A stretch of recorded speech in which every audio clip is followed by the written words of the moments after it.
Every generation believes that they've witnessed the pinnacle of innovation, only to be surpassed by the wonders of the next.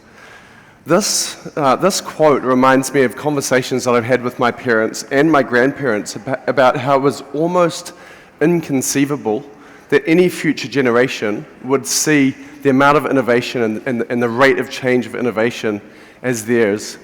And the hypothesis that I'd like to explore with you today and sort of take you on a journey is that I believe that we're only seeing the tip of the iceberg in terms of innovation, and that the wonders of the next generations are going to far surpass those of our generations. So my name's Zach Holdsworth. I'm the co-founder and CEO of Hint Health. It's an absolute honor to be hosting you here at our annual conference where we can share ideas, share inspiration, get to know people, make friends, and push the boundaries of innovation in direct primary care and do our part in transforming the US healthcare system. So this is sort of a bit of a pattern I have, but for all of you around there and out there, I'd love to invite you to come in and sit down if you want to. I like to have a full audience, so feel free to come in and find a chair. But in my talk today on exponential technology and innovation, I'm going to be taking on a bit of a journey of the history of innovation through the ages. And I actually found this journey quite interesting kind of in my discovery process, and I want to share some of these insights with you. And what we're going to be doing is kind of looking at some of the patterns that you can see repeated through history. And we're going to then jump in and talk through some of the recent advances we've seen in AI. And then I'd like to talk about how I believe these kind of exponential technologies will ultimately be applied in the healthcare system, and kind of share some of my thesis on kind of how this is going to play out. And then we also will have an update. I've got some exciting updates to share. I've got an announcement to share. I'm going to be bringing some team members up with me here on stage. We're going to give you an update on what we've been working on since the last Hint Summit. All right, you ready? So, good stuff. Okay, so this here just gives you a little bit of an overview of the scale. So you can see up here in the top left, this is my keynote 2023, and everything to the right of that's the future. And if we zoom out and we look at the last kind of 50 years, this gives you a sense of kind of sort of the key pivotal innovations in the last 50 years. So this is really just to give you a sense of scale. We're going to come back to this. But if we zoom all the way out, we're going to go all the way back to basically the beginning of innovation. And this chart is showing pivotal innovations that have fundamentally reshaped human society and our understanding. And what I'd like just to say here is this is I think, a relatively comprehensive list, but it is not exhaustive. And I've tended to prioritize broad innovations that had broad impact on society as opposed to more niche advancements, smaller niche advancements. I will just say, though, I'm 100% sure I've missed some stuff, and I've probably put some stuff in here that I shouldn't have, but I think the point is going to be clear once you get to see, kind of come on this journey with me. So we're going to go all the way back to the beginning of the lower Paleolithic era. So this is basically really 3 million years ago. This is when we first essentially invented what were called stone tools or older one tools, or scientists, Paleolithic scientists will refer to this as mode 1 tools. And this is really the first time we went from, instead of just sort of an animal picking up a stone and using it to bash something, where we actually would pick up a stone, shape it into a tool, and then bash something, right? So that was a really quite a pivotal innovation. And so that was kind of 3 million years ago. Then you fast forward, basically 1.3 million years later, we have what were called mode 2 tools, or hand axe tools, where you sort of basically shape a stone into a symmetrical kind of teardrop. And this was another major advancement in technology. And actually what I found interesting about this innovation is that this was really the first time there's evidence for human society actually caring about symmetry and beauty. There's actually arguably no sort of advantage conferred in the symmetry you see in these stones, in these stone tools. But this was the first evidence of kind of humanity caring about things like artwork or symmetry or beauty and things like that. So I just found that quite interesting.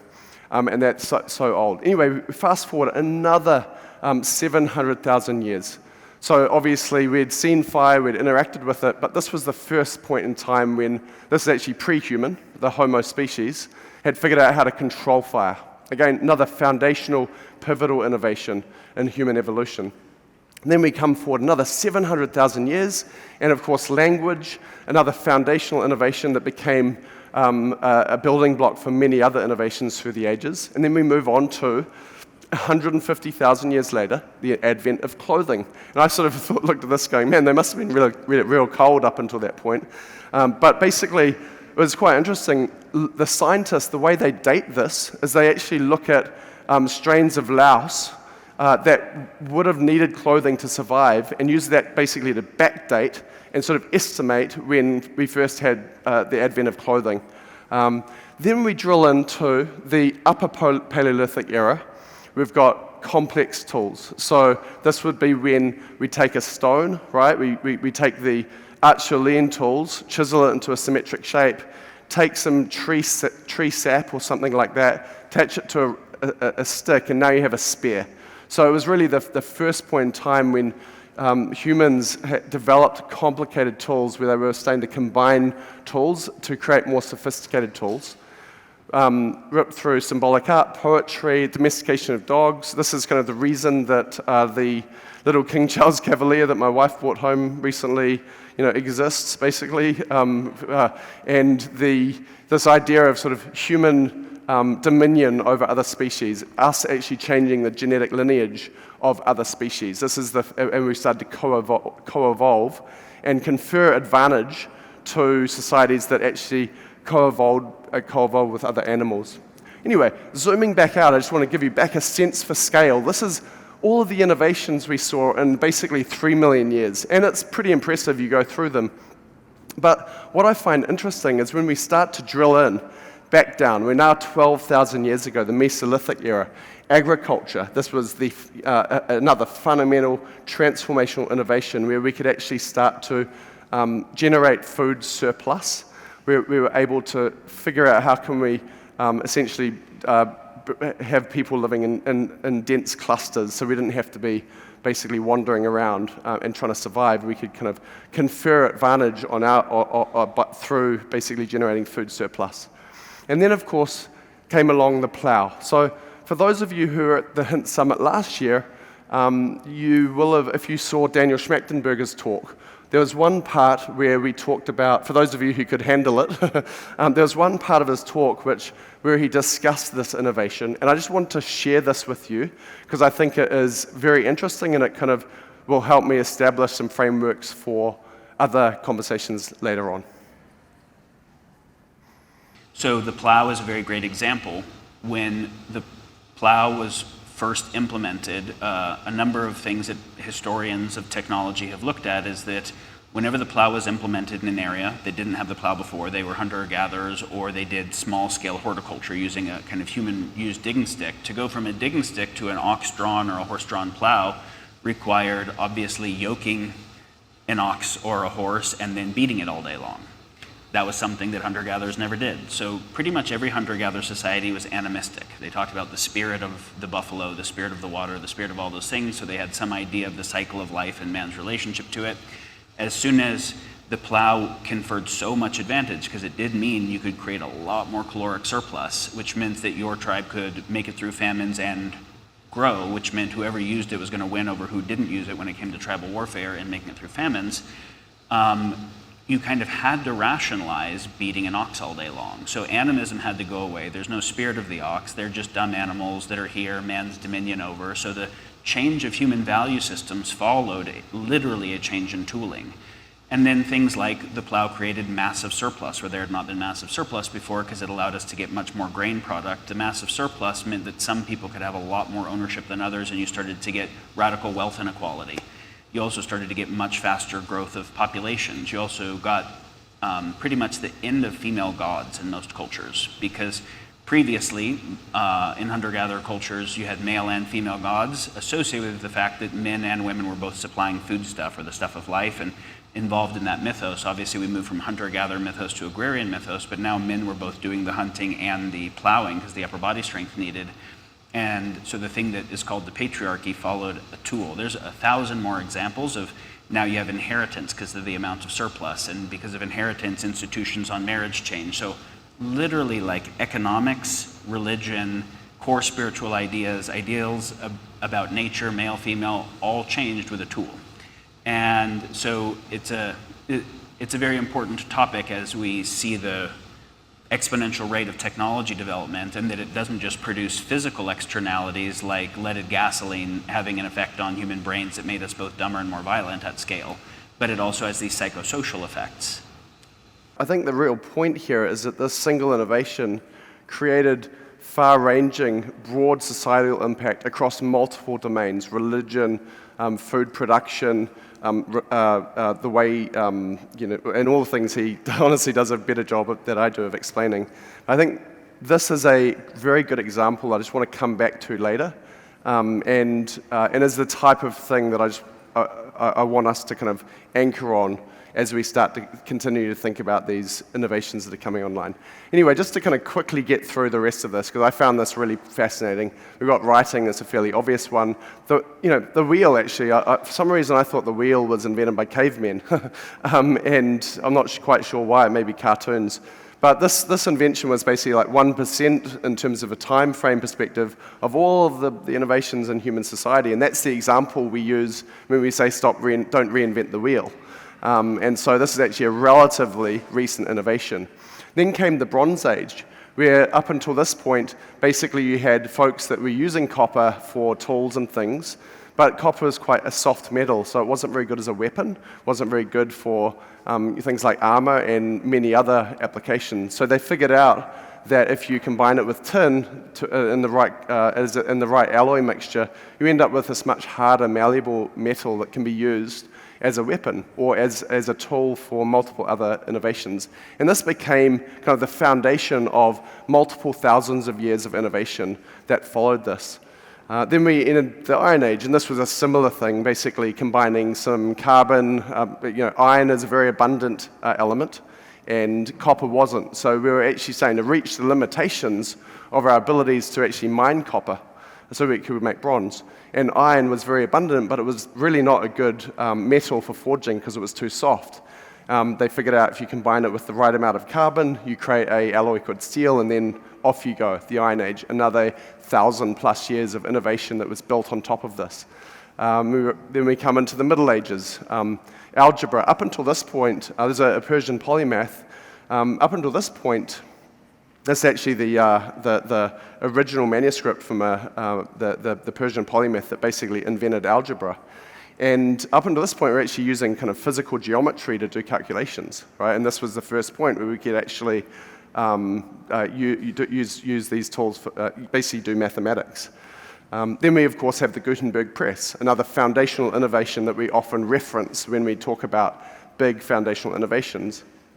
And this, you could argue, is really kind of the beginning of the information age, but that's coming later. Then enter the early modern period, and you'll notice we're just continuing to zoom in and zoom in. Heliocentrism, what this means is basically up until about 500 years ago, we thought the universe revolved around the Earth. And so we figured that out, and actually it doesn't. And then, I don't know what you're all doing during COVID, but Newton basically discovered calculus during a pandemic. So he's a pretty productive guy. Actually, he co-discovered it with a guy called Leibniz, but because he was the more famous scientist, he got all the credit for it. But this became the foundation for all of basically modern mathematics. Newtonian physics, again, another foundational innovation that was built on top of calculus, and he also figured that one out as well. So he was a legend. And then we move into the Industrial Revolution, so the advent of the steam engine, the ability to generate effectively unlimited mechanical energy relative to prior innovations. Vaccines, the electric battery. This was another interesting one. We knew about electricity, but we couldn't really harness it because it was very hard to work with. This became a foundational innovation that allowed us to do many other things. Then we can start to see things like the telegraph, telephone, the light bulb, the X-ray for the medical experts in the room. Turned out that the X-ray was an accidental innovation by a guy called, I think it's pronounced Rutingen, I think. But he basically, this is an image of his wife's hand, and this is a little bit morbid, but what actually happened after this is it became cool to actually basically get selfies with X-rays with your friends, because it's pretty cool, right? And so that basically didn't last long because people got cancer and were starting to die. But this became a foundational innovation that drove much innovation within the medicine industry. Now we come into the information age. So we're about 120 years ago. We've got the radio. It's actually, even I can't see some of that. But if we zoom in here, powered flight, general relativity, quantum physics, antibiotics, and then along comes nuclear energy. This is really the first example of what's called a kind of a dual-use technology with catastrophic sort of effects. On the one hand, you get very inexpensive energy. On the other hand, you can basically destroy the world. This was the first kind of catastrophic level innovation that has a sort of dual-use concept, where it's on the one hand can be very good, on the other hand it can be very bad. And then, of course, the latter half of the 20th century, we saw the transistor, the computer, the structure of DNA, which ultimately led to the ability to sequence and eventually kind of sequence the genome and all the other stuff you guys are experts on. It sort of seems shocking to me that we only got to space in the 60s. This was the Sputnik mission. We got basically the first satellite into outer space. The microprocessor, the ability to basically combine all of these transitions into a functional sort of processor that you could use to develop other technologies. The mobile phone, the personal computer, the internet, GPUs, which became foundational for, originally were designed to make it so people could play games, but ultimately became a foundational element of the AI revolution. And then we come through, and we've got the smartphone, blockchain, deep learning. We're going to come back to this. And actually, arguably, deep learning and machine learning well predates this, but it's generally considered basically there's a resurgence of innovation and capabilities in deep learning in around 2010. And we have gene editing, the neural interface, right, and then quantum supremacy. And the quantum supremacy, what this means is basically if you take a quantum computer and it can be used, it can basically calculate, take a classical problem that might take, let's say 10,000 years for a classical machine to calculate, and do it in minutes or hours, right? And this applies to certain types of problems. We're not exactly sure what this is going to lead to, but the general hypothesis is that it could be a foundational innovation that drives massive innovation downstream. And so, kind of, again, zooming back out to here, the point I wanted to share with you is this idea of this constant drumbeat of accelerating innovation.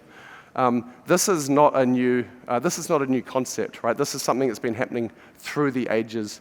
And what I did is when I sort of mapped this out, you kind of map all the innovations on the one hand, and if you sort of put them on a chart, you can see this is a classic kind of hockey stick, where it's basically a flat line and then a vertical line. And so it's not very useful, right? So if you apply a logarithmic function to this, and just for it to little brush up on math, log 1 equals 0, log 10 equals 1, log 100 equals 2, 1,000 is 3, and so on. So if you apply a log function, then what you end up with is basically a straight line. It's not quite straight, but it's quite, when I did this, I was actually surprised at how consistent this pattern was. And that it really did kind of show this picture of this constant drumbeat of innovation. And so the question becomes kind of, and so I guess the hypothesis that, the question that comes to me when I look at this is there sort of an endpoint termination? It feels to me like we kind of got to a point where it's like really hard to conceive of this kind of new innovations coming out. We go from millions of years down to hundreds of thousands, now we're down to years basically. So then the question I have in my mind is, well, now we're going to go to what, 6 months, and then we're going to go to 1 month, then we're going to go to 1 week, then we're going to go to 1 day, we're going to go to sub-day. right? That would be what this trend would suggest. And it's hard to kind of conceive of that. I bet the people back in the beginning of the 19th century, they were kind of thinking, oh, it's pretty hard to imagine people making a great breakthrough innovation like this every 50 years. So the hypothesis that kind of we're exploring here, and that I sort of have grown to believe, is that actually I think this is going to continue. That line is going to continue as essentially a straight line. And the reason for that is because of the advances in AI. And for those of you who saw Sean Gurley's speech last year at the Hint Summit, was on the world of artificial intelligence. Sean did a wonderful job of bringing us up to speed of all of the kind of major innovations that we've seen in AI. I recommend going back and looking at this presentation. We're not going to cover even a fraction of it in this talk. But he did a very good job of kind of bringing us up to speed in terms of what were all the major innovations up until basically the day of his talk. And I know that because I spoke to him the morning of, and he said, I had to update my presentation this morning because of some amazing stuff that's happened yesterday. Now, the quote that for me that was most interesting from his talk was where he talked about, here, I'm in the industry, and machines just jump from pixels to paintings in less than 5 years. And his quote was, what just happened? He's an insider, right? This is a guy whose profession is AI, and he can't even kind of imagine how quickly this is moving.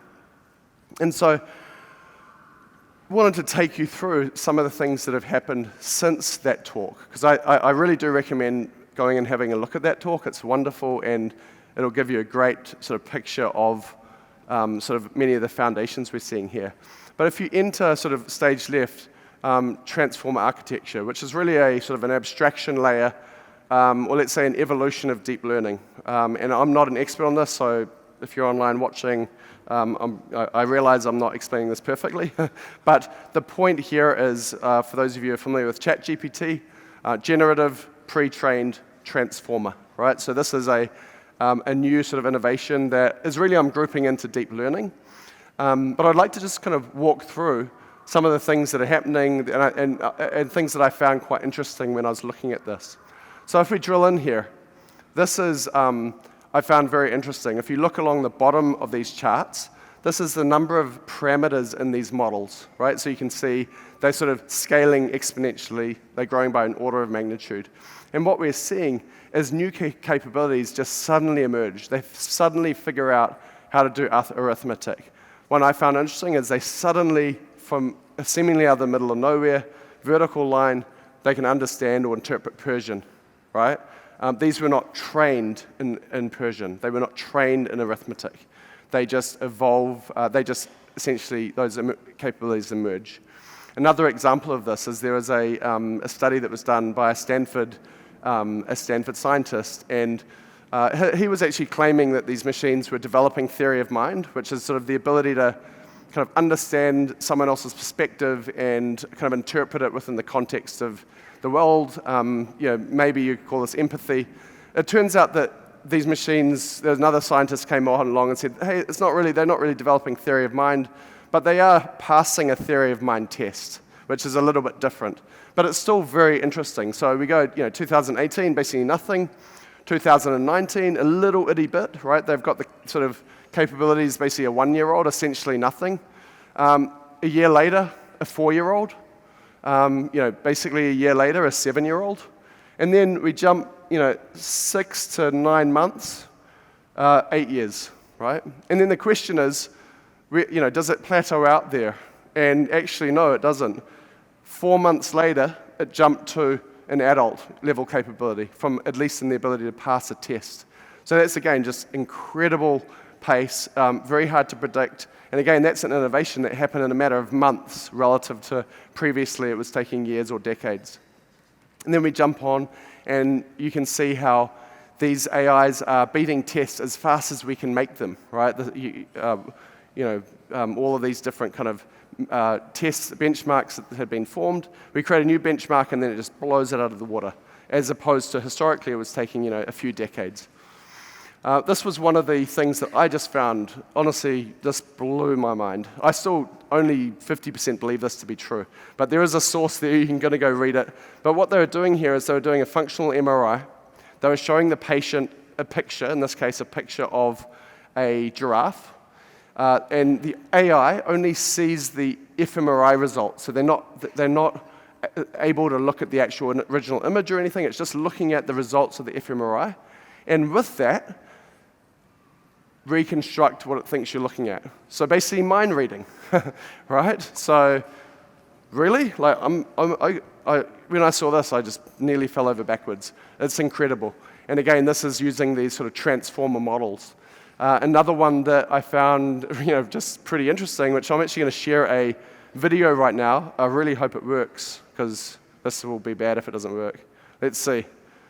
Hey everyone, Zach here. A couple of days prior to Hint Summit 2023, wanted to share a really cool new product from a company called HeyGen that allows you to translate a video into any language you want. So what they're doing here is using a combination of deepfake technology, other AI technologies, and basically splicing together a completely translated video with only looking at this initial recording. So for me, this is kind of like mind-blowing and really just another example of how kind of exponential technology is continuing to push the boundaries. Cheers. Hola a todos, Zach aquí.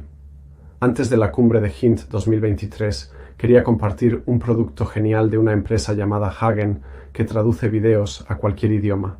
Entonces lo que están haciendo aquí es utilizar una combinación de tecnología deepfake, otras tecnologías de IA y básicamente unir un video completamente traducido solo mirando esta grabación inicial. Entonces, para mí esto es asombroso y solo otro ejemplo de cómo la tecnología exponencial sigue empujando límites. ¡Salud! Right? So, I asked, we have a bunch of folks that speak Spanish at Hint, and I was like, is this good? And they're like, yes. And they're like, except at the end it said salud, which really means you're meaning to cheers. I was like, that's it? And they're like, yeah. So for me, this is, again, I actually think I sound cooler in Spanish. So I might, but I don't need to learn it. Yeah, but no, I'd like to learn it. So anyway. So this is another really one. My opening quote, right? I thought, why don't I see what ChatGPT can dig up for me? I said, here's what I'm kind of going for. Is there a quote that would sort of be a good quote so I could sound smart right on stage? And it came back and said, no, but how about this one? Right? So it wrote this quote. And this is a beautiful quote. It's perfect. I wish this was my quote. So again, this is 12 months ago. If someone showed this to you, you would be mind blown. Now this is normal, okay? The other thing that's interesting is the music I walked onto. Did anyone recognize that music? Come on, someone must be a Drake fan. Did you recognize it? So it's a song of Drake, a combination of Drake and I think The Weeknd, and it was AI, okay? So, and it sounds like Drake, it's perfect. Including the lyrics, the intonation, everything. Again, so again, the kind of, the other thing that we're seeing here is the rate of adoption of these innovations is, again, increasing at exponential rate. So this is showing basically the time it took Netflix to get to 100 million users, and then Twitter and Facebook and others, and then ChatGPT launched, and it was days, okay? The point I want to make here is that these innovations, I believe, are foundational innovations like the plow, right? But just on steroids, right? They're going to impact every single part of society. It's going to accelerate adoption and innovation across every single industry.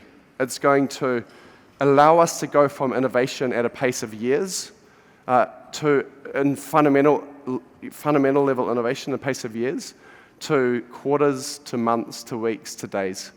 And I believe that this, in combination with some of the other fundamental innovations that are surely come along, are going to allow us to surpass the wonders. Our kids will see a rate of change of innovation that we can only dream of. And so then the question is, how will this exponential technology impact healthcare? And this is where I wanted to kind of introduce this concept from a gentleman called Kranzberg. It's Kranzberg law. He came up with these laws of technology. And one of his laws is that technology is neither good nor bad, but neither is it neutral. Right? And so the first part of that quote is fairly obvious, right? That the technology in itself doesn't inherit good or evil. But it does impact society, right? It can impact the flow of society, and it does confer advantage to certain groups. And so if we use the nuclear bomb as an example, it changed the course of history. The nuclear energy itself isn't good or evil, but the fact that now we can destroy the world with a new weapon, right, or we can generate essentially unlimited energy, it changes the dynamics and incentives and really reinforces and really does have a broad-ranging impact.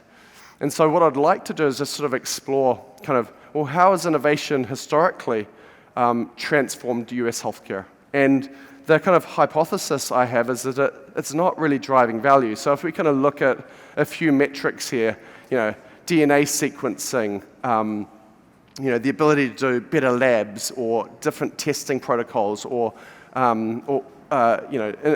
various innovations in telemedicine or technology or whatever it might be. It's not as though we haven't had innovation over the last 3 or 4 or 5 or 100 years, but it appears that, at least in the US healthcare system, it's not actually making a difference. Well, it's not helping necessarily. And you can see just in this chart in the top right-hand corner, basically in the 80s, you can start to see the US veering off in terms of costs relative to other developed nations. This is another chart I found interesting. This is all, I'm sure you're all familiar with a lot of this, but you can see again, life expectancy relative to healthcare expenditure per person, relative to all of these other developed economies, it starts to veer off in the 80s. And we're not going to go into why. The point I'm making is that these powerful technologies that have been coming along and will continue to come along, the thesis here is that those technologies aren't really going to impact. You see here price changes, healthcare, it's all up the top there, and there's a bunch of stuff that's below inflation, right? And so if you kind of like remap that here, it's a bit hard to read this, I think, maybe, but you can see tech and innovation in healthcare. This is a very broad thing. You can see my source down the bottom. There's no source, I'm just making a point, so don't quote me on this. But you can see tech and innovation in healthcare has been getting better, right? I think we can all probably agree on that. The cost is going up, right? We all know that as well. It's not in its own right helping. However, access to, for example, true primary care is getting really terrible, and it's consistently going down. And one I think is actually perhaps even more important is just like true human connection. We heard about that in the wonderful keynote this morning from Alison about the importance of human connection. In the status quo models, it's going down. Now, if you enter DPC, and the black line is DPC, okay, if you can't read that. Well, the capabilities, kind of one argument is you could say, right at the beginning of when DPC came along, there was actually less technology because no one had built anything. And then a bunch of companies and vendors and everyone else here started to say, hey, maybe there's an opportunity here. Can we help this movement? And so the hypothesis here actually is the adoption of technology is actually surpassing the status quo because, that's just really a guess. But then we go into the healthcare system costs. Again, when direct primary care came in, it was, in the early days, you were sort of adding it purely to, it was really just being added to the healthcare system costs. What happens over time, these doctors and these communities form where they actually start to renegotiate labs, cash rates, better plan design, how can we integrate this, how can we work really closely with specialists, what are the things we can do to actually help reduce the healthcare system costs, and we're obviously seeing that decline happen, and that's evidenced by all the data and the testimonials. And of course, true access to primary care, it's so a slam dunk, right? And true kind of human connection in healthcare, right? It's a slam dunk as well. And so for me, this is just the point I'm trying to make here is that as a form of, this is another one of Kranzberg's laws, as a form of human action, technology is infused with human values, and I'm sort of bracketing in here incentives, both good and evil. And so what I mean by this is, let's say there's a new innovation that comes along. Let's just say that innovation can save a doctor time, right? Let's not define what that innovation is, but let's just assume we figure out how to save a doctor time. Well, in the status quo model, those human values or those incentives, right, what that's going to drive towards is more patient visits, right? We saw that with the shift to volume-based care, right? In the status quo models, it's just like, how can we just drive as many patients as quickly as possible through the system as possible? While in let's say a DPC model, well, maybe we would spend more time with our patients, right? That's the values and the incentives in the system, right? So the same underlying innovation, on the one hand, it will lead to more visits. On the other hand, it'll lead to more time with patients. The innovation itself isn't good or evil, right? But it does manifest itself based on the incentives of the system that is embedded within. Another example here, let's say just a better EMR, for example, and there's tons here, right? But if we look at, on the left, the status quo. Okay, why don't we have a better EMR to maximize insurance billing? Click a bunch of boxes. It's going to be really good at using, figuring out how to maximize the amount of money you can make, right? And sort of accelerate this arms race. On the other hand, in DPC, well, why don't we use this better EMR? Why don't we try to push these vendors to make it so it makes it easier to provide better care for patients, right? How can I reinforce the relationship between the doctor and the patient? How can I have better communication? DPCs were doing telemedicine from day one, right? It required codes and COVID and a bunch of other stuff to get everyone else to do telemedicine. And so that's another kind of example of how these human values or incentives will play out depending on the kind of overarching infrastructure that surrounds them. And then the one that I'm most interested in right now, because of obviously everything I've just been talking about, is how about artificial intelligence? How's that going to play out, right? Well, how about why don't we just disintermediate the doctor some more, right? That seems like a good idea, right? Why don't we just figure out how to we just shunt off these relationships, automate a bunch of stuff, get the referral to be automatic so you don't actually need to talk to the doctor, because that's a high-cost thing, right? And so that's a pretty good idea, right? And if you're in the insurance fee-for-service status quo. What about, why don't we accelerate the billings arms race, right? That's another great idea, because this is going to reinforce these values that we have in the US healthcare system. So how is that going to play out? Okay, well, on the left, you're going to have insurance. And they're going to have, I'm telling you, some really good AI, real good. It's going to be state-of-the-art. And they're going to make it really easy to deny claims, right? Why wouldn't you? And then you're going to have on the other side a bunch of provider technology, and it's going to have incredible AI. It's going to be amazing. It's going to be the best AI you've ever seen. It's going to make it easy to submit claims, right? And this is going to manifest in an arms race. It's not going to change the system. The system's going to get better at being terrible, right? So how's this going to play out in DPC?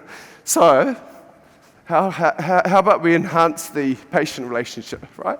I lost the bet. Yep.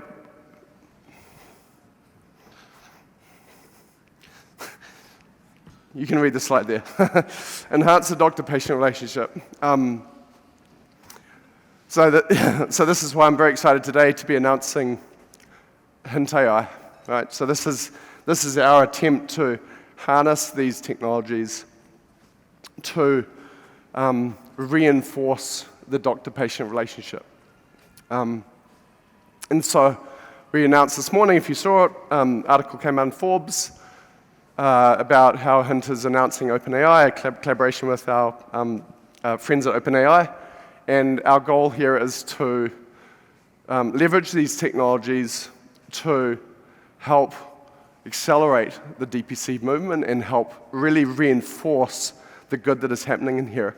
And this is a quote I kind of spent a bunch of time thinking about, but you could see me referencing those kind of technological thesis around my kind of core thesis is that AIs are going to be used to essentially reinforce this technological arms race that's been happening, and it's really led to it's been a part of the reason that we've essentially gone down this path of worse access experience and so on. But in the hands of the DPC community, I believe that it could help restore trust and integrity in our systems, right? So that's kind of what I'm excited about. As I mentioned, we're collaborating with OpenAI, who is one of the sort of great innovators from a technological perspective. And we actually have a fairly shared mission with OpenAI. If you read their mission statement, they really are trying to figure out how can we help shepherd these technologies in such a way that they actually are a good thing for humanity and for the world. And so they're excited that we're and this kind of one of the points here in this quote is that it does have the potential to revolutionize healthcare in a way that enhances rather than replaces human relationships, which was one of the consistent themes that came out of this morning's panel, which I was very happy to see. And then, of course, we've had this product in beta for about a month now. As you can see, this is a quote from one of our beta users. And it really is kind of incredible watching what these products can do. You see this is Dr. Sarah here at Strive, and it in this case allows her to focus on her patient and create more bandwidth to spend more time helping provide care to the patient. Right, so this is really cool. And so what I wanted to do is kind of take an opportunity to welcome up on stage with me Dr. Brad Brown, who's the medical director of Hint Health.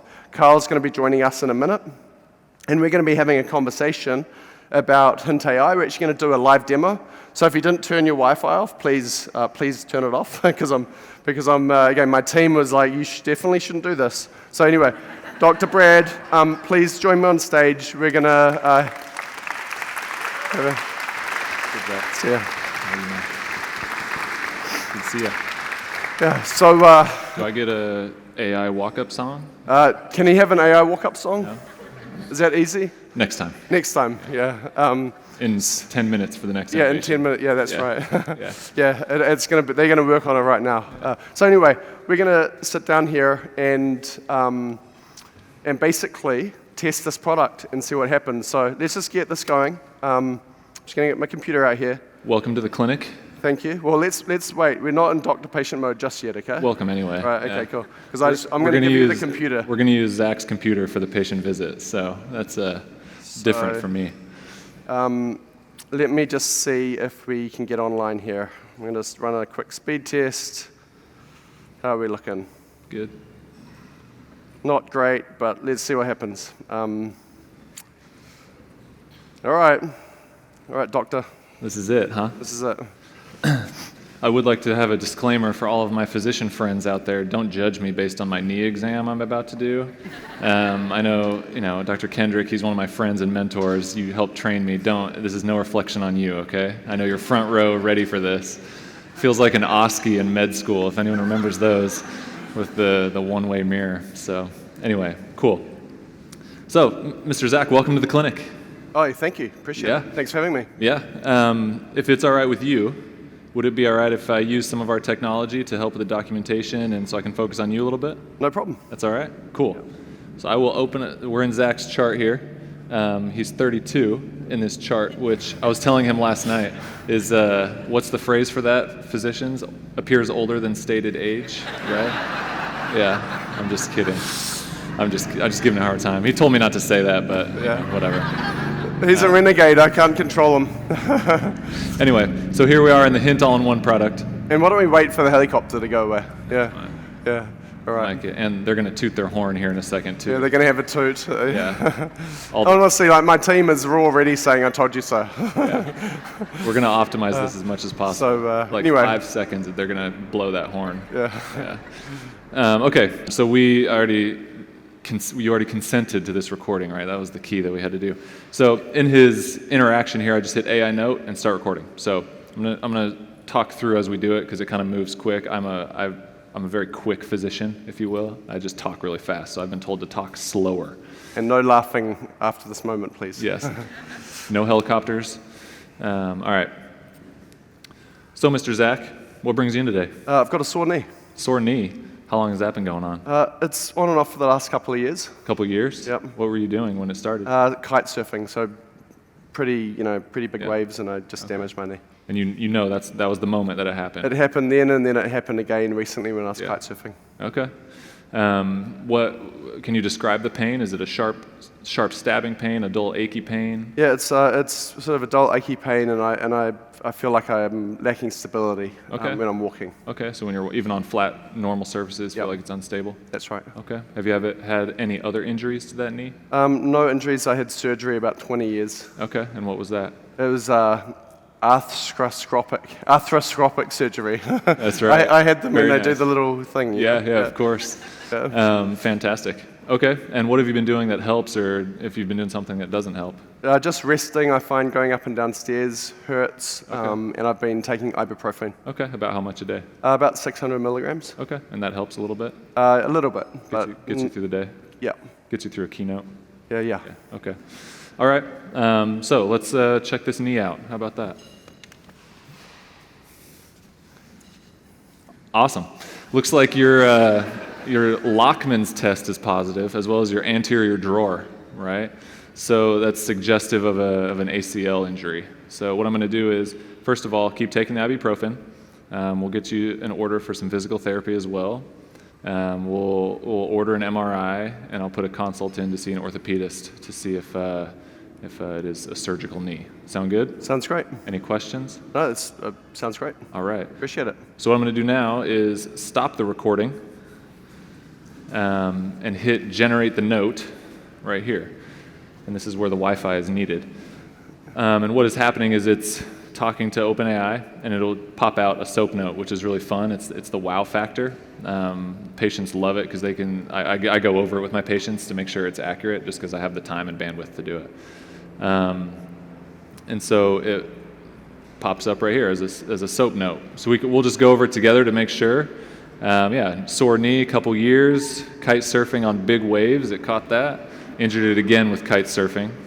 Dull achy, instability. That is pretty spot on for the subjective. The exam, Lockman's, and anterior drawer test were positive. Same with the assessment, possible ACL injury. So here's the plan. Bullet it out. Ibuprofen, physical therapy, MRI, consult. Any questions? What do you think? Is that all right? I don't know. Let's ask the audience. Yeah. So, I told you so. I told you so. I told you so. All of you guys. even better, patient Zach. So I'm going to send you home. I'm going to hit this little button in your chart. I'm going to zoom in, actually. I've been told to do that because it's kind of small. So you signed the note? Sign the note. Okay. It's right here. And then this little button, the Hint AI, under your face. So what's happening here is what we're doing is we're basically taking, so we've got a fully sort of HIPAA compliant infrastructure in place, and things like OpenAI's zero attention policy and other things, and we're basically pumping a bunch of data in. So we put all of as much data as we can, including the prior note that was just that we just went through. And the idea is that you can now kind of have an interaction with some context, but in a fully HIPAA compliant venue. So you need to go in and out of ChatGPT or something like that, and it's right there within the window. So back to you, Dr. Brad. Yeah. So the patient context is what really separates this, right? I mean, I can say, hey, you know, what's let me click on it first. It's already right here, but what's Zach's date of birth? And it'll say it. Obviously, it's right there, but it can look in the chart and give me some context. So, you know, we'll be able to say, hey, prepare me for this visit. If I haven't seen you in a year and I have, 500 patients, say, hey, prepare me for my next visit. It'll pop out. This is the brief history, just so it's all right there. Also, meal plans are fun. That's always the example I use of, hey, Zach is diabetic. He's not. That's not a HIPAA violation. Create a 7-day meal plan for a diabetic with a shopping list. Hey, but Dr. Brad, could you send me an email, please? Yeah. Just sort of summarizing for me. This is the fun part. So I can say, what I need to remember after my consult. Yeah. Let's see. Can you all see this?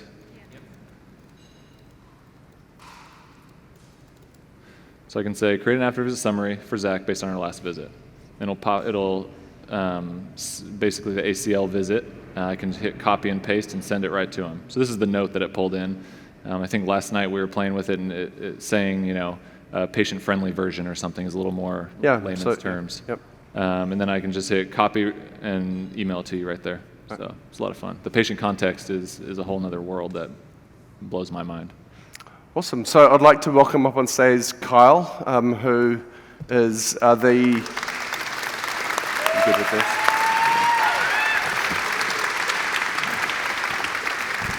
Good work. Yeah. Thanks. I'm glad it worked. So I wanted to partially bring Kyle up because he's the AI technical lead on. Yeah, grab a seat, gents. Why don't you sit over here? All right. Yeah. So Kyle is the AI technical lead at Hint and has been working on building this product, but also was the co-founder and CTO of AeroDPC, which was the acquisition we announced, I think, about a year ago?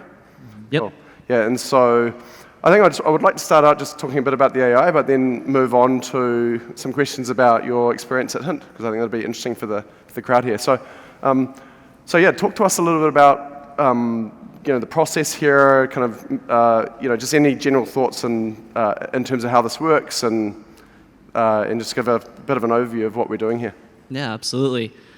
First off, it was really fun to see it work even with the slow Wi-Fi. So thanks everyone for turning your phones off. That was a huge help. So when Zach came to me saying he's been playing around with ChatGPT, that's like the number one alarm bell that goes off in my head is when anybody comes to me and says, hey, I've been playing with this thing. Do you know how to use it? And I'm like, well, yeah, I've been playing with it too. But we were pretty well aligned when he first came to me on just the potential that AI could possibly have with doctors. And I was talking with Dr. Brad, and he said he had just generated a vegan meal plan, was I think your first time using it in practice. And so we dove into it head first and started doing a bunch of research and playing around with a bunch of different models. And I mean, ended up with a pretty cool product, I think. Yeah. So we've got a few docs that are in beta, Dr. Brad being one of them. What's the process been like for sort of figuring out? I think we had a pretty good, strong hypothesis on the initial use case, right? It's a fairly obvious initial use case. In fact, the first beta of this product was me walking around at the DPC Summit and just kind of talking with Dr. Brad and Dr. Cameron and literally doing live consults like we just did then. I think I did that about 6 or 7 times with different doctors. Put your hands up if I did this with you. Yeah, okay, so there's a few here, right? And just on your phone and the results are just shockingly good, right? With a bunch of people around you, talking around you, and the results were just shockingly good. And every single time we did this, it was like, when can I have this, right? It was a fairly obvious one. So this initial use case was fairly obvious. But what's the kind of thinking in terms of, talk to us how you've been working closely with our beta users and what that kind of process is like for figuring out where do we want to take this product, and maybe share some of the thoughts as to where we're going to take this over time, because we really just saw the tip of the iceberg of what's possible. Yeah, absolutely. So typical software process, right, is get something out as fast as possible, help the users learn about it, and help them kind of give you feedback, right? Sometimes people don't know what they want. And so Dr. Brad over here, which is fun to call because he's my brother, he started using the product and had some feedback for us about how to change some things, and that's kind of how we go about it, is kind of iterating over and over based on your feedback, doctors and users of Hint. And so as we've been kind of going through that, some of the things that have come up are things like patient prep for visits, right? Like Dr. Brad mentioned earlier, or even being able to parse PDFs. I don't know if you've gotten one of those 300-page faxes before, but they're not fun to go through. I've had the pleasure of having fax systems fail on me several times because people are sending like 9,000-page faxes, and I'm like, why are you doing this? Yeah. But if you didn't have to go through every single page of that as a doctor, and you could say, hey, here's a PDF, can I have a summary of what's going on? Or tell me why this PDF was sent to me in the first place, because it came from a weird source. It would be pretty cool and pretty powerful to be able to parse even the files that are in the patient chart. That's kind of what I'm excited about. Yeah, so hey, we're actually, I'm just realizing we're running a bit over time here. So just one final question, what was the inspiration for joining Hint, and kind of maybe share some of the what your experience has been like since we combined forces? Why don't you jump with that one, Dr. Sure, why Brad? not? So, Zach cold called me a little over a year ago after the DPC summit, and said, hey, let's find a way to collaborate. I said, hey, I'd love to collaborate, and then it sort of morphed into, hey, we should do something a little more than collaboration. I don't know whose idea it was, probably yours. You're good at inception a little bit, but no, it was a mission aligned, two companies that were mission and vision aligned. It was a no-brainer for us on our side, and now I can say we've talked about it a lot as well, but everything moved fast and smooth because there were no speed bumps at all, so it was a lot of fun. It has been ever since, and we wouldn't have it any other way. All right, hey, so give it up for the team here. Appreciate you. Thanks, Zach.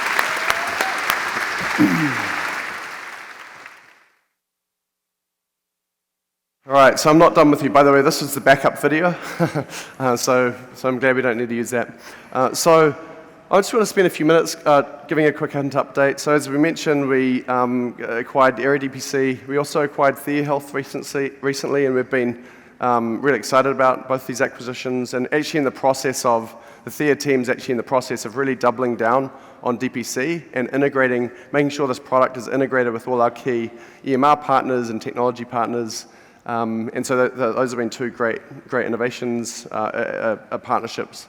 Also, a number of tech partners. So one of our kind of key theses at Hint is really kind of this idea that in healthcare, technology is, and these are all partners that are here sponsoring, integration partners and EMR partners that are sponsoring.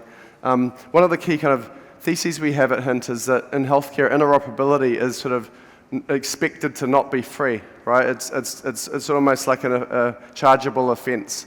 Our thesis is that it should be status quo, right? Like this should be the way that the technology ecosystems work out of the box. And so you can see a number of our partners here, and we really have been trying to foster a wonderful ecosystem here. So we've got Fold and Spruce and Serbo and Doc, and they're all out there.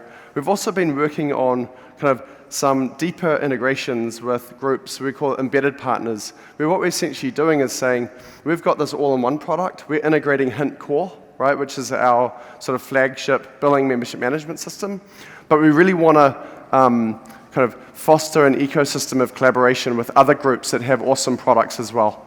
And so this idea of an ecosystem as opposed to a set of separate vendors. And so these embedded partners, they're actually embedding our core products into their sales processes when they're launching and selling to DPCs to make it much easier for DPCs to get in and kind of leverage this infrastructure together.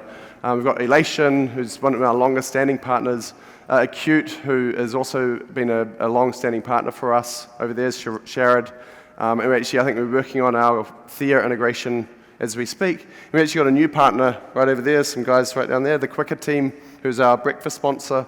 They've got a new cool EMR product as well, designed around making sort of seamless communication with patients, and I recommend you go track those guys down as well. But these are embedded partners that are deeply integrating us into the sales process, and really think of it as, you could put the Hint all-in-one product on this list as well. It's another option that you have, but we recommend that you really consider all of these great companies. A few kind of key metrics, as mentioned earlier in the DPC Trends report, 1 million plus members across all of our customers. The thing that blew my mind, I'd asked our analytics team, can you sort of get me some interesting stats? The one that floored me actually was we've had more than 40,000 customer success and client touch points since over the last 12 months. Right, so think about that, it's about actually I don't even want to do the math, it's a lot of touch points. And our team has been scaling out as quickly as we can to really enable us to continue providing wonderful, high quality support the way that you do. And we really want you to hold our feet to the fire on that. If you ever see us, our standards dropping, let us know. We really want to be a wonderful partner to our community. Another thing, team growth. We actually had an offsite here. Our team's grown about 35% since the last Hint Summit. This is a picture. It's a bit hard to see there, but we had the Hint Olympics. We had about 60. We had a bunch of our team here. Anyway, wonderful team. I'm very proud and honored to be working with such great colleagues who really share this vision of helping transform US healthcare and really see this community as the fundamental way to help achieve that mission. We also have Expanded our product organization. So we've grown our product teams up to now we have 5 teams. So by product team, what we mean is it's engineer, design, product management. It's a pod with its own kind of mandate, its own roadmap, and really kind of pushing the boundaries. So I'd like to welcome on stage with me our product and engineering leadership to have a conversation about Hint, our product vision at Hint. So welcome my co-founder Graham Melcher and our head of product, Alexa. All right.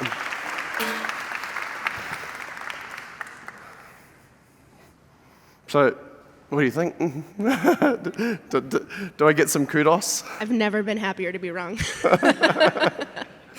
Yes. So this is two of the biggest advocates for not doing a live demo. We love a backup plan. Yeah, and have a backup plan. So this is the team that holds my feet to the fire. But anyway, there's been a lot that sort of going on over the last few years. I mentioned a couple of acquisitions. We've grown to 5 teams. I guess maybe the first question is, what does it mean to have 5 teams? Like, what does that actually mean? I think an easy summary here is that it tends to look like about 3 features a week that are growing out. And I think we've got a video actually that kind of runs through over the last 12 months what we've been able to produce across those teams.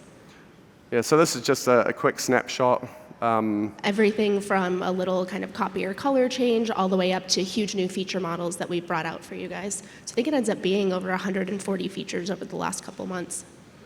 Yeah, cool. Thank you. Credit to the team, they're here. Yeah, and again, like this is all the way from small to some pretty, AI would be considered one of these, right? So you get a sort of a sense for the kind of pace of change here. I guess one of the things that I noticed on our thing here was our kind of new UI. I'd like just to kind of share a view of that. This was our UI. Graham and I built the first product about 10 years ago. And I remember this actually, like this is vanilla bootstrap, right? I remember thinking, it's a little bit more than that. But I remember Graham and I saying, hey, well, we should change this soon. And I think by soon we meant in a year or so, right? But it took us a while. And so this is the new UI, so it's a bit hard to see there. But the question is a kind of a video that shows it. I guess the question I have for you, this seems like the full kind of UI redesign of the full application. I know we've been wanting to do this forever, Graham, but it seems like a lot of work. Like, what was the thinking here, and can you just talk to this process? Yeah, last year we talked about doing a really big investment in our front-end infrastructure. We're moving off of Angular and onto Elm, which is a functional, strongly typed language for any CTOs out there. We finished that, and this was one of the first projects we wanted to take on. Prior to that investment, something like this may have taken 9 months or a year. It would have been pretty high risk. After migrating the front end to Elm, we completed this in just about a month. And so we can now roll out really dramatic changes with really low risk really quickly. Yeah. And I think just one of the things we sort of observed at Hint is as we were continuing to innovate and add more capabilities, the old sort of UI, the design patterns, and just kind of what we had, it was starting to actually limit our ability to add features. It was just getting super clunky. And so I really see this as a kind of a foundational thing that will allow us to accelerate and continue pace. So I guess maybe a question for you, Alexa. Since the last summit, how has our kind of overall product strategy changed? In short, it really hasn't. So we've been focused on the success of DPC from day one at Hint and continue to stay focused there. So the growth that we've experienced really just lets us double down faster and harder across all aspects of the product. To kind of call out with our all-in-one offering, when we made the acquisition of Aero DPC, there was one engineer. You just met him. It was Kyle. We now have 8 people full-time focused on that product, and I've asked Graham when it could be like 20 or 50 or 100, and he's telling me to slow my roll. But we're keeping them super busy just to make sure that as we focus on DPCs getting off the ground, that we're there to grow with you. And I do want to take a second to just thank all of our early adopters like Renova, Boulder Valley, Birdie Pediatrics, there's a shocking number of clinics with bees. Big Life Integrative Health, I think, is here. Bija, no joke, lots of bees. But I know it's hard to be an early adopter of software, especially as you're launching a brand new practice and kind of taking that leap of faith in your business. So thank you for choosing us and kind of letting us grow with you, where we are putting all of our kind of eggs in that basket as we look towards, where to focus for those startups. Yeah. So I guess what is that? What does this all mean for between say now and next Hint Summit? Like what can we share, or just in terms of the thinking? Yeah, absolutely. So again, on the clinical side, pretty focused on, as you think about the life cycle of a practice, as you're getting off the ground, really nailing that, bringing the website builder up with our EMR. On the core side of things, we're starting to think about a little bit later in the life cycle. So you're off the ground, you're starting to look for, how do you crack that kind of nut for growth? How do you get out there in your community? How do you get known? How do you prove the value of your membership to patients and kind of keep them engaged, whether it's a retail customer or an employer? And how we make sure that, for those of you that have found success, you're able to keep pushing the bounds of what DPC can be. And for those of you looking for success, we really lower kind of that activation energy for how you can get there. Awesome. And maybe just one final question. Graham, I just spent an hour doing a keynote on exponential technology and innovation and sort of rate of change increasing. How do you kind of keep up as our CTO? How do you kind of keep up with everything that's happening and make sure that we're not being left behind, I guess? Sure. So about 90% of our team is focused on building out product roadmaps. I have a couple engineers more focused on infrastructure and exploring new technologies. And you just saw the results of some of that with Kyle and AI. And so the way we think about it is we're spending some time exploring technologies, but being really careful about it. There's lots of shiny objects. There's lots of time that you could spend building things that aren't actually useful. When Zach came to me saying, hey, let's do something with crypto and blockchain, it's like, I just don't really see it. Did I say that, Graham? I don't know if I did that. Come on. And with something like AI, even though we had a pretty strong hypothesis that this could be really valuable, the first thing we want to do is build something quick, get it into a customer's hands, and get feedback on it and make sure we're pointed in the right direction before we really invest. And so, we're keeping an eye out on things, but we're really trying to be very kind of pragmatic about what we think is actually going to deliver value to docs and to your business versus what's just the shiny new thing. And there's probably one other piece to that around how we kind of do our road mapping and build the product, and I'll hand that to Alexa. So from a road mapping perspective, because we have such a kind of strong, consistent product and company strategy, mission, vision really has stayed the same for so long, we're able to kind of give the teams outcomes and goals to work towards on, call it a 3 to 6 month time frame, and let them figure out how to do it. And what that means in practice when there is a valuable shiny object that comes across is we're not, redirecting years of planning or moving delivery dates that are 10 months away. We're able to slot that in and make sure we're really maximizing that value that we're bringing with the hottest, newest technology that's on the market. Cool. Hey, well, round of applause for the product engineering team at Hint. Yeah, thanks. Awesome. See it. Yeah, good stuff. Yeah, good stuff, Graham. Yeah, awesome. All right. Next up, one of my favorite things to show at the Hint Summit. For those of you familiar with this, part of our infrastructure is kind of allowing networks to manage their relationships, their affiliations with other clinics. And so we've now grown that network to over 700 affiliations. And so what this is showing is a visualization of the Hint ecosystem all the way from 2014. A dark blue dot will be an account, a light blue dot will be multiple locations surrounding that account. A red dot is an employer, and you see the connections that are forming. That's the sort of emergent properties of a network when all of these different networks that are using our infrastructure to power all of these interconnected relationships across the Hint ecosystem. So I just really kind of like sharing this visualization because I really think it shows the power of the DPC community and how instead of this sort of top-down hierarchical big system thinking, it's more decentralized sort of bottom-up relationships that are forming across the ecosystem. And Hint is doing nothing else other than powering the connectivity between relationships that doctors and clinicians and different provider groups are forming between themselves. So this is, again, zooming back out through time. So you can kind of see that evolution go back. Anyway, pretty cool, right? So that's kind of a big one. The other thing we've been working on at Hint is is Hint Connect. So since our last summit, we've grown the Hint Connect network to 350 locations, about 37 active states. You see a bit of a map here. I'm going to introduce and welcome on stage Dr. Cameron, who's our Chief Medical Officer of Hint Connect, and Beth Holmes, who is the head of Hint Connect. So please welcome to the stage. Welcome. Why don't you sit over there and I can face you guys, yeah? I guess, Dr. Cameron, I'd love just to start out. I'm sure many of you are familiar with Hint Connect, but can you just provide a kind of an overview of Hint Connect and what it is and what it means to you? Right. Hint Connect. Mike? Hello. Is it on? Project. No. Let's get it fixed. Yeah. On. There we go. Great. I'm tech support sometimes. Sometimes doctors can work tech. So Hint Connect is a collection of direct primary care doctors, a network across the country, so that we can partner with larger employers that are in numerous geographies, so that we can be able to have conversations and say, you have employees across numerous states, and so we can partner together so that we can be able to address those geographies.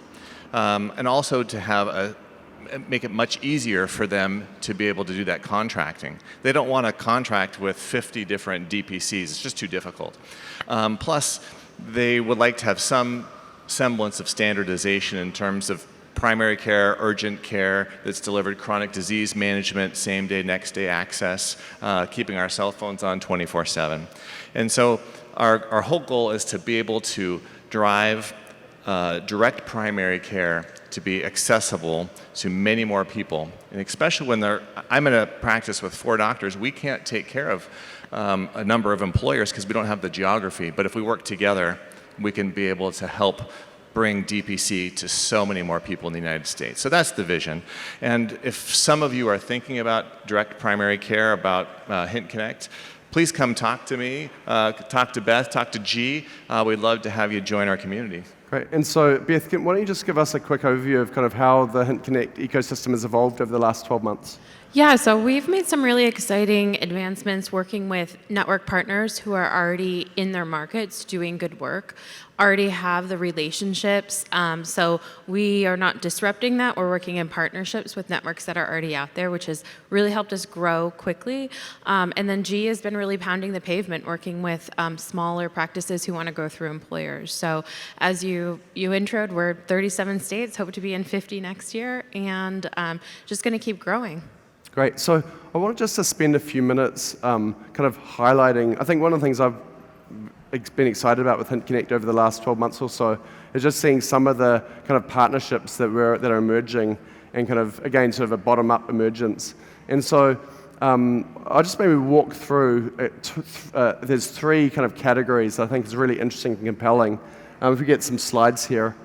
The first, I'd like to have sort of Dr. Cameron kind of talk through.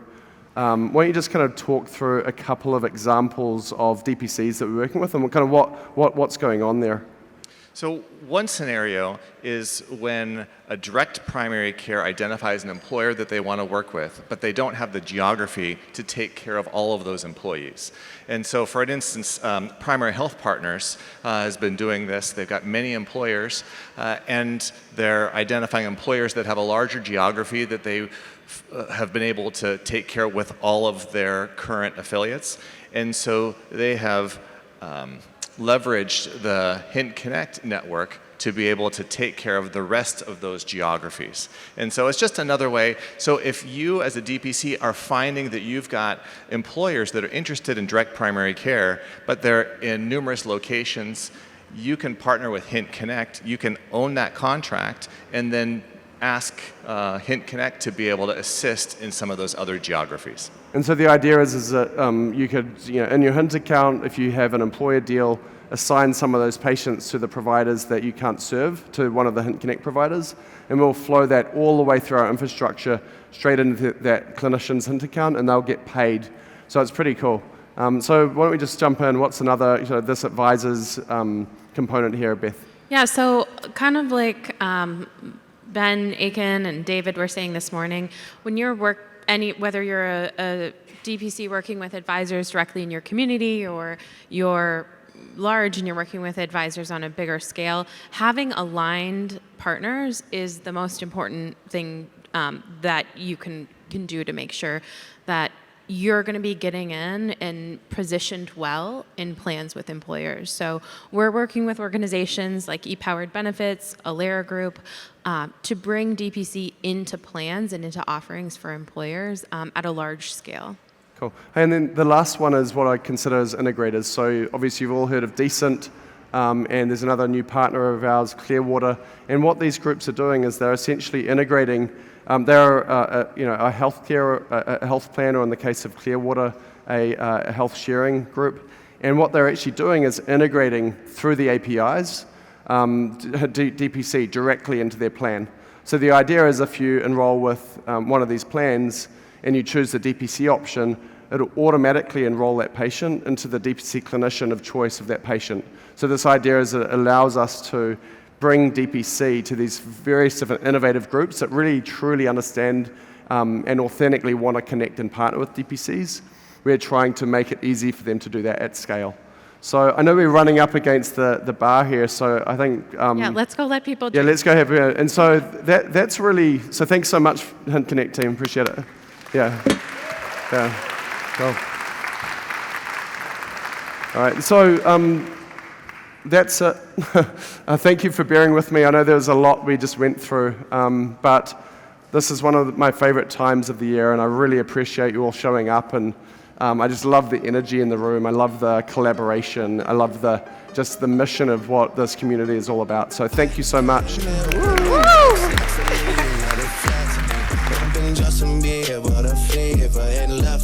She know what she need, all I need, all she blessed.